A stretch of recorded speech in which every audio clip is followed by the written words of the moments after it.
coolant reservoir engine.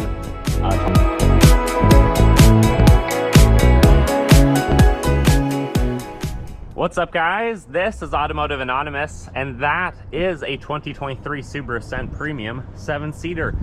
I borrowed it from Twin Falls Subaru in Southern Idaho. I'll link it below because it's under MSRP and they're good people.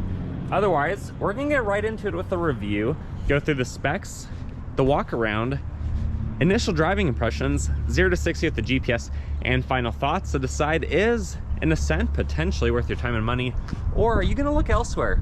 Are you gonna look at the Toyota Highlander, or maybe the Chevy Traverse, the Mazda CX-9, some of those other vehicles I've reviewed? Let me know in the comments. Otherwise, this is not a new trim level for 2023, but there are 8 trim levels of the Ascent. This is the 3rd one. I've reviewed most of the other ones, and a little bit of foreshadowing, this might be the fastest 0 to 60 I've ever gone out of a Subaru Ascent. These started in 2018, replacing the Tribeca. We'll see under the hood shortly, but it's a 2.4 turbo. This is where that turbo engine started. I have it in my Outback Wilderness. It's phenomenal. 260 horse, 277 torque. It moves this 4,500 pound SUV pretty good. These can tow 5,000 pounds. It has a 9.5 foot wheelbase, 8.7 inches of ground clearance with a final drive ratio of 3.70. So it's pretty good for putting the torque down to the wheels, but also getting you good MPG, because it is rated at 20 city, 26 highway. So with a 19.3 gallon tank located right there, your road trips could be up to 480 miles if you're conservative. They are 6.5 feet wide, 6 feet tall, and about 16.5 feet long. So it's only about a half foot longer than an Outback, or about a 1.5 foot longer than a Forester or Crosstrek. So for being a 3-row SUV, they're really not that large.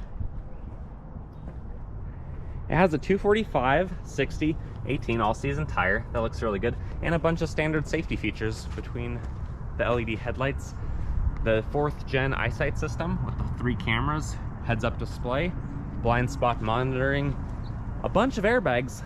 It is a top safety pick plus. And Subaru sells about 36 to 81,000 of these every year in the United States. So they are a pretty popular option. But let's hop into this $40,000 SUV and see what it has to offer. On the door panel, you get all of your favorite Subaru materials. You get the contrasting wide soft touch armrest with a lip to grab it. You could probably fit about 10 fingers in there, or $4 worth of pennies. You have just like a cloth door card, the fake carbon fiber theme, which is actually pretty cool on these, all of your window and mirror controls, an unnamed speaker, and a double bottle holder with a perfectly sized sideways stack of graham crackers if you want it. A middle-sized Subaru on the door sill, rubberized mats, rubberized pedals, fuse box, the options on this premium, hood release down here, trip reset up here, lighting stock right there, and a cubby. What are you gonna put right here? M&M's, Skittles? Let me know in the comments. Otherwise, you have power options on these nice tan colored seats. They have decent bolstering, so they're gonna be really comfortable for a lot of people. But let's hop inside and fire it up. With push button start, you also have the proximity key features, and if you pay for the My Subaru app, you can get remote start. The leather wrap wheel feels really good, it fires right up. The horn is decent. You have all of your volume and voice controls on the left, adaptive cruise settings on the right, and the info display, which is right there. It gives you a little bit more information. The 11.6-inch screen is pretty good. I think it's about in its best version on this model because it's the premium. You have the rear ventilation that can be controlled there. You can go through your heated seats without opening up a sub menu like it does on a lot of the other screens of this size. Putting it in reverse, what's that backup camera look like? I'd say it's pretty average. It's not grainy, but I feel like it could be better because some of the competition is a little bit better. But it's not bad. I think you're gonna have a good time with it. Drop it down to drive, hit over manual mode, and play musical simulated gears if you want to. Otherwise, you have a 12 volt in here, rubber lined storage. It's angled down, so things aren't gonna be flying out and pelting you in the chest when you're driving. That button is where the front camera would be if it had it, and then aux and some USB plugins. electronic parking brake, and adjustable cup holders with a nice big center armrest. It has the lifty tray. If you have any more change, that's where you're gonna put it. Felt lined, but no plugins in there. But it actually is pretty darn big. You could probably fit a medium-sized watermelon in there if you had to. And then up top, this has optional package 12. So that includes dimming mirrors, the compass, and home link. You also have a mirror right here if you have to keep an eye on the back seat, and sunglass holder. But let's turn it off. Let's hop in the back seat. See what those captain chairs feel like.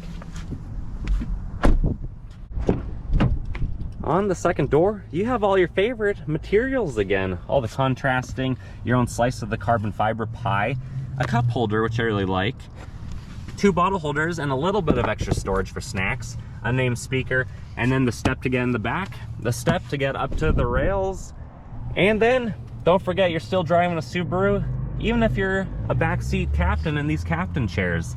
There's a few ways that you can fold them down, and I'll show you the 2 ways to get in and out. At least the 2 traditional ways. Sitting behind ourselves at 5'11", I have several inches of room. I could probably be kind, scoot up a little bit. I still have maybe 2 inches above my head, so it's not too bad. And ventilation, USBs, and a few extra cup holders. So if I'm being chauffeured back here, you're gonna be pretty darn comfortable. I especially really like that cup holder right there. So one of the 2 traditional ways to get in the back is to go down the center. You can see back here on the premium, you don't have any plugins, but you do have several cup holders on each side. And then you have ventilation and lighting for basically every passenger. So if we're gonna hop in the back and we're gonna sit behind ourselves one more time, how is it? I have a little bit of room back here, but I've actually already reclined the seats with the strap there. You can pull them up as far as you want, but they only recline so far. So I could go across town like this, but I wouldn't want to be out for too long because I would start to feel claustrophobic. And when that happens, I'm gonna drop the seat forward, I'm gonna push it out of my way, and I'm gonna hop out. Then it's easy to reverse. I really like the center and back entryways on the Ascent, more so than some of the competition. Back here, we have a couple cool features from optional package 12. We can use the pin code. I have a video on how to set that. You can get in and out of your vehicle without having the keys on you, which is a really nice feature. You can open it with the button right there. You have the reverse camera there, but we also have the power rear gate, so we're gonna use it that way. Behind the third row, the Ascent has about 18 cubic feet of room. Behind the second row, you have about 47 cubic feet. So if you were to have the third row down, like a lot of Ascent owners actually do when they're not transporting people, you have 47 cubic feet, which is about 50% more than a Forester or an Outback. It's easy to drop the seats. It's easy to pull them back up with the strap. Subaru makes it pretty easy for you. You have a few bag clips, tie downs, incandescent light, 12 volt, and then a little bit of storage under here with your tools you can get to, because the spare tire is underneath the vehicle. We can lower it or we could lock it. Coming around to the back passenger side, the door panel looks identical. The thing you're missing on this compared to some upper trim levels is the extra screen, but the tinting on this from the factory, you can see, is actually pretty good. And then basically identical, another backseat driver. That's why there's the gap between them, so hopefully you can't reach each other and fight too much. But with that mirror up front, you at least can see who started it and who finished it. Otherwise, it's the identical setup for getting in and out on the passenger side. And then when you're riding shotgun, you get the same bigger door pocket. You don't have all the controls, but you do have some locks. Carbon fiber theme, nice soft touch armrest. All other floor mats, medium-sized Subaru, but you lose the power options. On this premium, only the driver gets power seat adjustments. Thankfully, it's very comfortable back here. And then I really like the storage shelf you get there. Aftermarket companies do have rubber linings that you can put in there, and then a locking glove box of adequate size. No plugins though. time to get around to the front and show you what the 2.4 turbo looks like under the hood. Let's pop the hood. Under the hood, Subaru has it laid out really nicely. Through the grille, you get some induction to cool down the intercooler, which cools down the air before it gets into the engine. You have your windshield washer reservoir, your coolant reservoir, engine top mount oil filter, and 0W20 full synthetic. You have your battery at the positive and the negative terminal, your brake fluid reservoir, and then your oil dipstick and alternator on the belt with the cover so you don't lose your fingers in there. Overall, it's a really good system. On the passenger side, induction through the air filter right there, and then through all the piping and plumbing to get through the turbo. 260 horse, 277 torque, and that starts at 2,000 RPM. So this feels very impressive. Around town, it makes a lot of power. That's usable power. And that CVT honestly does a pretty good job. Let's drop the hood. And my favorite part, we're gonna take it for a drive and see how it does on the road. Initial driving impressions of this premium 7-seater Ascent. So that's really good. And it feels just like the other Ascents, minus a few of the varying creature comforts depending on what trim level you go with. If you're new to my Ascent driving impressions, visibility is really good on something like this. The side mirrors do a great job showing you what you might not see very well in the deep hill or blind spots. And you always have that mirror up top if you have to keep an eye on those in the back seat. The leather wrap wheel feels really good. I, of course, wish all wheels had the 6 o'clock drive position. I really like to hold on down there, like a lot of trucks have and SUVs. Armrest comfort is fantastic. It's wide, it's soft touch, it's bolstered really well. Center console is basically the same. Everything is kind of low, out of the way, and you're not gonna be fiddling around with the straws to your drink if you have one of those. I really like the nice rubber lined storage. That's a good spot to put your phone or whatever else you have going on down there. With the wheelbase that this has, it's pretty well planted on the road. It weighs 4,500 pounds, so it's about as heavy as any Subaru gets. With almost 9 inches of ground clearance and the all-wheel drive, going through the country roads, going around potholes, things like that, really aren't too big of a deal. You have a decent amount of sidewall on this premium because it doesn't have the biggest rims available. And between that and the suspension, it really soaks up a lot of the bumps, saving you guys some bruises if you're fragile. The seats have decent bolstering. Our backpack does like them. There's a little bit of wiggle room, but it's going to hold most people in place really well. I think you could fit in this even if you were mid 6 foot tall, probably. You have a lot of options with the power adjustments on the seat. The carbon theme leads you right to whatever you're storing down there, so you have a lot of extra cubbies and pockets to put all of your stuff in here. It's just a really good family hauler. I've joked before that the Ascent is the turbo dad van, and I stand by what I said. The bass speakers in here, where this doesn't have the Harman Kardon on this premium, they do sound decent. They're just basically on par with all the other Subarus. But the Ascents seem to have the best wind and road noise cancellation.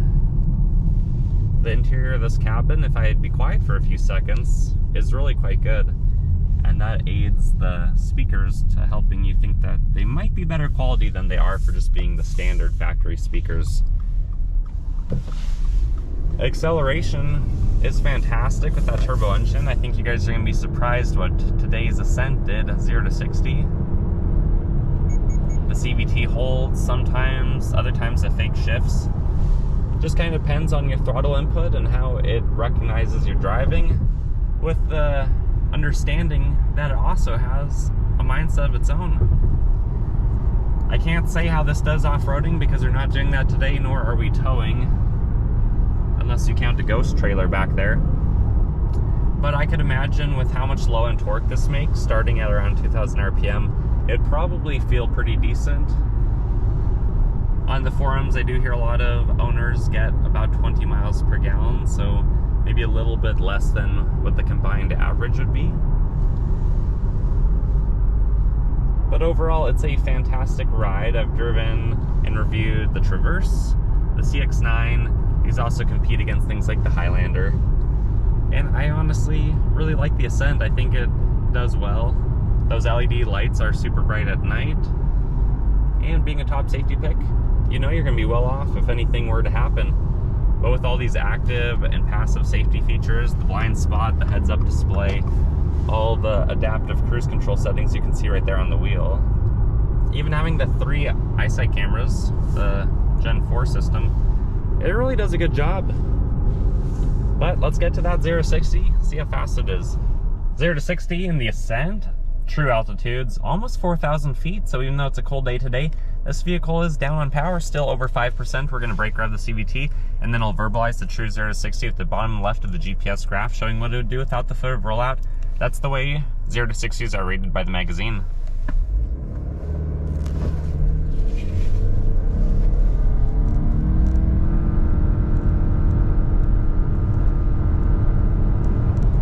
True 0 to 60 came in at 7.36 seconds. That's actually pretty good for an Ascent at our altitude, and very good for a 3-row SUV in general. Let's get to our final thoughts. Final thoughts of the Ascent Premium 7-seater is, honestly, I think it's a really good competitor. I like that Subaru gives us 8 trim levels for this Ascent because it's pretty easy to find one that matches about anyone's budget, ranging from about 34 grand to a fully loaded Touring being about 50 grand. There's a lot of creature comforts you can choose from, but you don't have to choose too much of the safety features, as many of those are standard. The capacity and the powertrain, it's the same throughout all the options. So you can really get a good value here, and you have a lot of capacity between towing 5,000 pounds, having, you know, 47 cubic feet with the seats down in the back, and over 85 with them down behind the driver and the passenger. You have a lot of capability, a lot of things that you can choose to do. You could basically live in the back seat, in the back area, if you wanted to car camp in one of these. People do it, they make mattresses for them. You have a lot of options, but this also has some good competitors from many of the other big auto manufacturers. So what are you gonna buy? Are you gonna buy an Ascent, or are you gonna buy something else? Comment below. If you like my style, like and subscribe to bookmark my channel and help support the video. And check out the dealer if you're interested, they're good people. Anyways, guys, I'll catch you on the next one. I hope you have a fantastic rest of your day. Take care.